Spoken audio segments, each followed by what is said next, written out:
So we're back for section 24 with further details on license exceptions. And before we start, we want to emphasize that the ability to use a license exception is going to depend upon the ECCN that we're dealing with. You can't just pick a license exception and use it. It's going to say right in the entry what the possible license exceptions are, what are oftentimes referred to as list-based license exceptions. So for each ECCN, if it's possible, the potential license exceptions will be listed there. We saw it in a couple of the examples we've shown previously. We'll see it again in greater detail.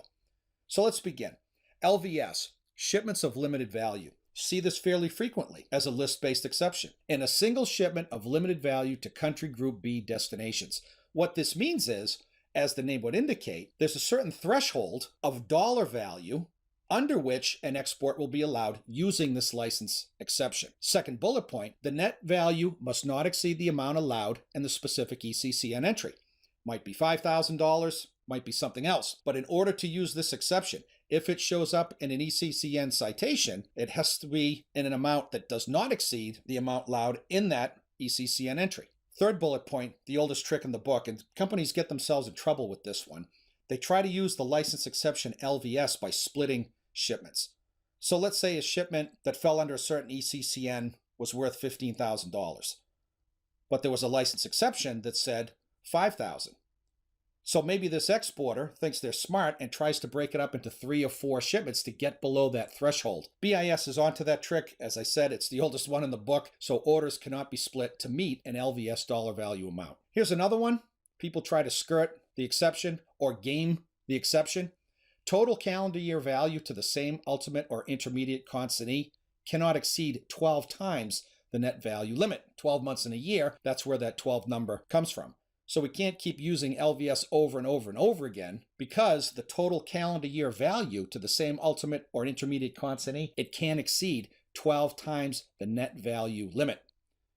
That's that dollar limit that's placed on the actual ECCN entry. GBS. We mentioned this a couple of times. Shipments to Group B countries. We just looked at the Group B countries, so this should be familiar to us. We also saw it in a couple of the examples we had already displayed. So GBS, Group B shipments, authorizes exports and re-exports to country Group B for ECCN entries that indicate a license requirement for NS reasons only, national security. So if we go to the country chart and the indication for a license requirement is for NS only, it's possible we can use GBS as a license exception if it is listed in the specific ECCN that we're looking at. And it must say in that entry that it must be identified by GBS yes on the CCL. Civil end users, CIV.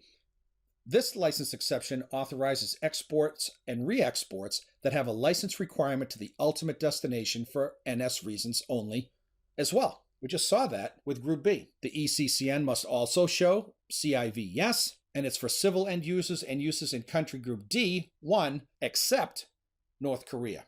TSR, license exception for technology and software under restriction. This license exception permits exports and re-exports of technology and software where the country chart indicates a license requirement to ultimate destinations for national security reasons only. This is for technology and software where the country chart indicates a license requirement to ultimate destination for national security reasons only. Like we saw in the previous 2 exceptions, it must also be identified by TSR yes in the CCL entries. This is for exports destined to country Group B only. And last bullet point, it will require a written assurance letter from the importer, end user, consignee, etc. So pretty specific conditions related to technology and software that TSR can be used.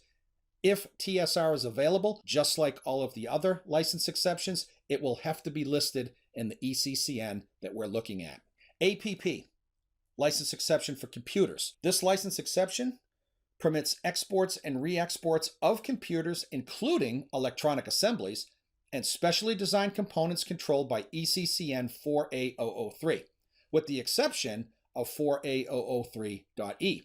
So as you can see, this is a rather specific license exception. It also permits software and technology exports controlled by ECCN 4D001 and 4E001. As part of this license exception, items can be exported or re-exported separately or as part of a system, a bunch of pieces of equipment that make up a system. This is a long one. TMP stands for Temporary Imports, Exports, Re-exports, and Transfers in Country. TMP authorizes exports, re-exports, or transfers of items for temporary use abroad. So you have a controlled item under a specific ECCN. It's going abroad temporarily. You might be able to use the TMP license exception. It depends on if it shows up under potential exceptions. It's not allowed if a purchase order for the item has been received before shipment. That would imply if there's a purchase order from a customer overseas, someone is selling something. So it doesn't sound like it's very temporary at all. It's not allowed if prior knowledge of the item staying abroad beyond the terms of the exception exists. So if somebody knows that TMP is being used and it's going to go beyond the terms of the license exception, you can't do that either. That's prior knowledge. That's a knowledge violation. Once the goods are overseas, the original exporter cannot lease or rent the item abroad. And as a last bullet point, tools of the trade are allowed to destinations other than country group E. Those are the embargoed countries. So tools of the trade that technicians carry with them, engineers carry with them to do repairs on a power plant, as an example. These are tools of the trade. That is allowed to countries other than country group E. E1, I should say. RPL license exception, servicing and replacement of parts and equipment. This license exception authorizes exports and re-exports associated with one-for-one replacement of parts, components, accessories, and attachments.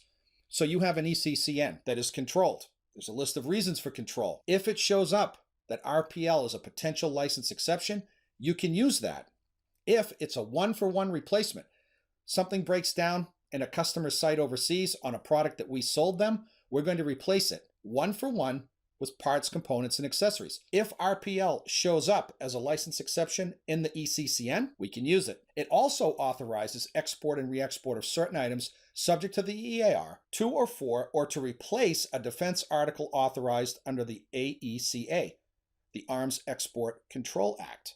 These are some military applications here, but for items that are subject to the EAR. If it was ITAR, an article on the USML, we wouldn't even be talking about this exception. This is items subject to the EAR to or for or to replace a defense article authorized under the Arms Export Control Act. This exception does not authorize export or re-export of defense articles subject to the ITAR. We just said that. It's important to drive the point home as we finish up this slide. GOV, Gov, Government, International Organizations, International Inspections under the Chemical Weapons Convention and the International Space Station. Government-related stuff.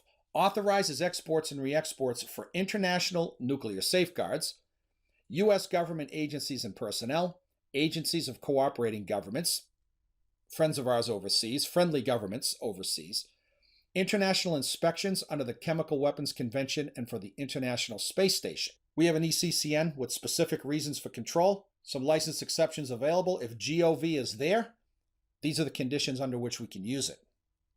The International Atomic Energy Agency and the European Atomic Energy Community are included for international safeguard use. So pretty specific, related to government activities or our work as a country with international organizations or international inspections under chemical weapons conventions, as well as our work on the International Space Station. GFT. This is a fairly special license exception. Let's see what it entails. Export and re-exports of gift parcels by an individual donor addressed to an individual or a religious, charitable, or educational organization, the donee, located in any destination for the use of the donee or immediate family and not for resale. It's a gift. That's why it's called GFT. So you might have an ECCN citation, but some license exceptions show up, one of them being GFT. But it has to be by an individual donor, addressed to an individual, a person, an actual human being, or a religious, charitable, or educational organization located in any destination for the use of the donee or immediate family. You can't resell a gift. Or we should say that the donee cannot resell the gift. Has to be free of charge, and there are no items controlled for CB, MT, NS, NP, or EI purposes. Last slide in this section, license exception TSU, technology and software unrestricted. Deals with exports and re-exports of operation technology and software, sales technology and software, software updates, bug fixes, essentially, mass market software, and source code considered publicly available. So under very specific circumstances, you have an ECCN dealing with technology and software that could show a license exception as TSU. Has to fit into this criteria. Also applies to operation technology or the minimum necessary for the installation, operation, maintenance, or repair of commodities lawfully exported. So this is support technology, support software, but fairly specific circumstances under which it can be used, technology and software related. So we're going to stop here, and when we pick up, we'll talk about license exception BAG. We'll be back shortly.